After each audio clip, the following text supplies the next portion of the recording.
Hi sir, ito na yung order nyo. Ipapakita ko muna yung yung mga connection niya bago natin i-demo. So, yan may mga indicator naman. Ito sensitivity. Then ito red is status lead niya. Then transmit lead. Pag ilaw ito ibig sabihin nag-transmit siya. Volume ng output papuntang radio. Then delay. Halimbawa gusto nyong may delay yung bitaw ng PTT, ito yun siya. Then dito tayo, pag naka-switch on na ganito, dito banda is gagamitin nyo ito, base to Zello. So, ito yung connection ng Zello. Pag naka-off to, hindi gagana yung Zello. So, doon siya gagana sa base to base. So, ito, ililipat nyo lang doon. So, yan. Yan yung connection niya. So, may kasama tayong ito. Samahan natin to. Kasi sa pag-setup, first setup mo, is kailangan mo i-input yung account mo na sa Zello, pati yung channel. So, I assume na alam nyo na yung paano mag-input ng sa channel sa Zello. So, may kasama din siyang remote control. Yan. So, malinaw siguro tayo doon. 5 volt supply ito. Kung gagamit kayo nito para pag-setup is dito nyo sasaksak, meron dyan. Remind lang, dito halimbawa gagamit kayo ng mouse at saka keyboard, dito nyo lang siya isasaksak dito sa dalawa. So hindi na to kasali kasi dito ko initap yung papasok sa Zello na natin controller. Ito sila. So dito yun siya papasok. So hindi na to siya pwede gamitin sir. Malinaw tayo dyan. Katabi ito siya ng SD card. Yan, SD card slot. Ito USB 1 ito. So hindi na to kasali. Kung gusto niyo nakukulangan kayo, kung may sasaksak kayong USBs, mayroon pa dito sa may gilid. Yan. So basta sa USB 1 is hindi na siya pwede gamitin. So yan. So yan. So ipapahawak ko muna yun. Dito na lang tayo. Kaya ko naman siguro to. Saan yun? So ilayo natin konti kay para hindi siya mag-feedback. So yan. So ito yung frequency ng radio ko. So itetest natin sa radio. Apps. Ito pa pala. Kasama to sir Kasama itong for ICOM IC28 Hotel. Yan. So yan siya. So pag ganito sir, pag alam niyo yung connection ng ng radio na halimbawa in the future may gagamitan kayong radio. Madali lang ito. So i-message nyo lang ako. Basta ang pin 1 nito is PTT. And then pin 2, kung sa RG45, pin 2 is mic, then ang pin 3 niya is ground. So yun lang. PTT, mic, ground. Sinundan ko lang kasi yung size. So yun yung mas madali. Pero ito, ang mic nito is number 2. Ang ground, ang PTT nito, hindi ako nagkakamali, number 5, then number 6 yung ground. So yan, sa basta 28 Hotel. Yan. So ito yung kasama, ipa-plug nyo lang dyan. Yan, so okay na siguro tayo dun. So pipigayin ko muna ng Zello para makita nyo yung anong effect niya dito sa light. Pagpigayin ko yan ng Zello, so check 1, 2, 3, 4, 1, 2, 3, 4. Yan, so ilaw siya. Ilaw yung transmit indicator natin, meaning nagta-transmit siya. So check natin doon. So 1, 2, 3, 4, 1, 2, 3, 4. Yan, so yan. Pag ilaw nito, ta-transmit yan siya agad. Automatic. So, kayo na bala kung anong frequency nyo dyan. Yan yung pang test ko na frequency. So, dito tayo sa radio. Dito tayo kaya medyo maluwang kasi ito. Kaya humming. So, yun. So, dito tayo. Try ko lang patumbahin konti ganito. Para medyo, medyo maipit siya. So, check 1, 2, 3, 4, 1, 2, 3. Okay. Ito naman yung receive niya sir sa ibang frequency. Galing North Cotabato. So yung mga yan.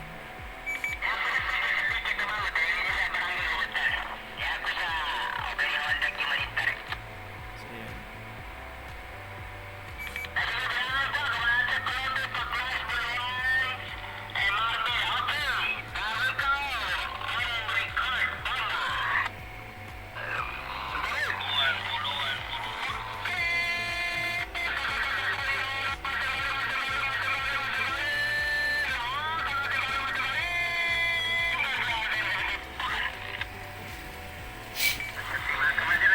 So yan sir. Tapos sir, yung volume mo sa radio, konti lang masyado kasi basag siya or over mode siya. Saglit lang. Bawasan ko muna to. Yan. Ay, saglit lang. Yan. Volume mo sa radio, halimbawa ito radio mo. Volume mo, konti lang masyado sir, konti lang masyado yan. Oh. Kung sa akin, konti lang masyado. Kasi over mode siya pagdating doon sa tingnan mo yung audio strength niya. So pag linakasan ko pa yan, basag na or hindi mo na maintindihan dito sa phone. Ayan. So ito yung boses niya. Ay, saglit lang. Uy, may nagpapa-sounds pa. Parang pasabog yan. Yan. So may nagpapa-sounds pa sa frequency. So ayan sir. So yan yan yung settings niya. Sana wala akong nakalimutan. Bawasan ko lang to. Tapos dito tayo sa may sa may gamit ko lang is itong kasama niyang remote. So itanggalin ko muna to para hindi disturb. So ito kasi yung connection niya papunta. May extension kasi yung speaker out ko kasi masikip doon. Kaya dito kasi naksak. So doon tayo sa may settings. Hopefully may idea kayo sa Zello. Yan. Dito tayo sa may option. Tapos sa post to talk sir, nilagay ko extreme lahat yan. Yan. Ito extreme tapos high. 100 yung activation. The activation is 1,000 para hindi naman masyado matagal yung bitaw ng PTT niya. So yan. Yan yung yan yung settings natin dito. Dito sa na to. So, dito naman tayo sa notification. So, notification is naka yan lahat sir, naka silent lang yan lahat para hindi na depende sa inyo kung gusto niyo may enob siya. Dito yung kada after deliver and call may enob incoming message. May pa kayo tawag nito, may audio pa kayo. Pwede niyo i-enable yan. So, sa akin, ganyan lang kasi. So, ano pa ba? Post notification, audio. Sa audio is nakaganyan lang yan siya. Automatic na yan siya. So, yan. So, yan lang yung may mga instance na hindi na magti-trigger si tawag nito, si Zello. Galing sa audio na to, although may pumapasok na audio, hindi siya nagti-trigger. Kasi minsan, hanggat hindi ka magre-reply sa Zello, kumbaga na-exist na yung yung tag nito, yung message mo sa sa Zello. Kumbaga siya na lang lagi yung nagta-transmit. So, hindi siya yung galing sa phone mo, mag-transmit ka dito.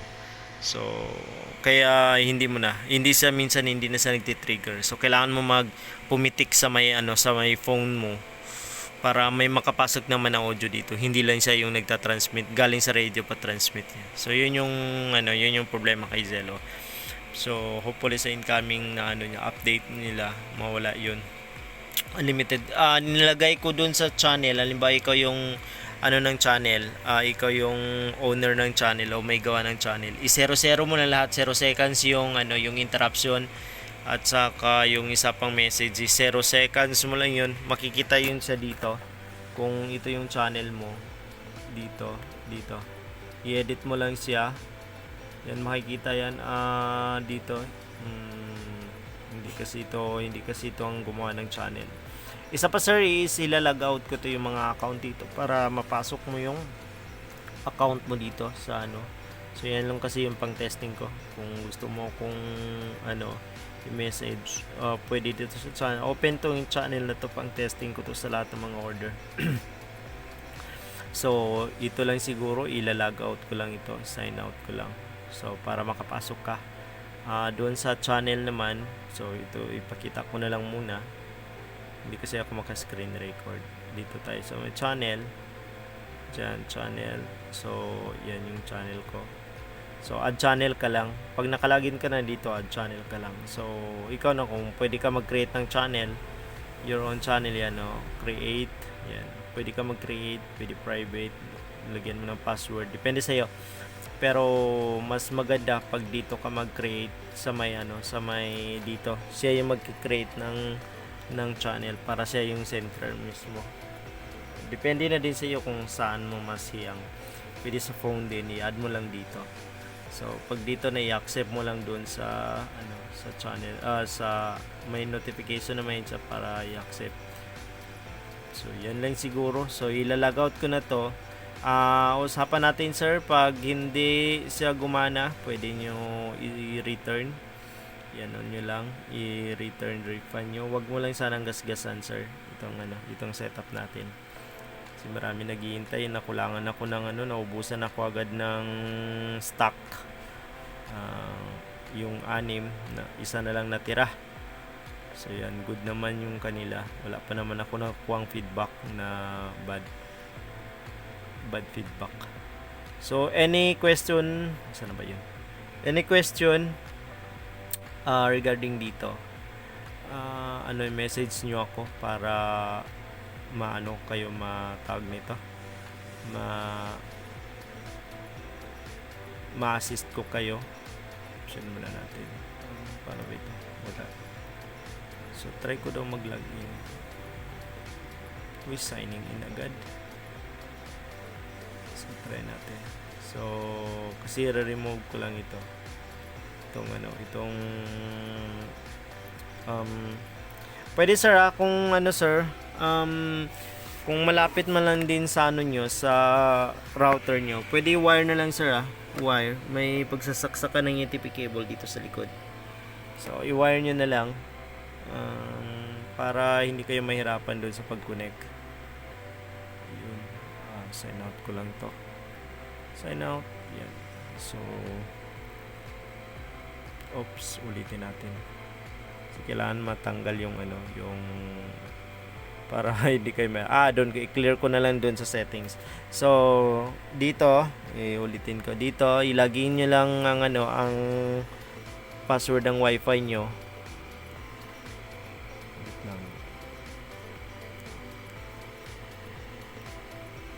Yan.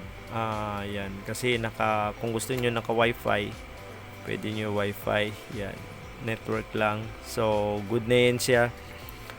So wala na kayong I recommend na sana wag nyo installan ng ibang sir, pang Zello lang talaga siya kasi magti-trigger lahat ng audio dito. Ita-transmit lang.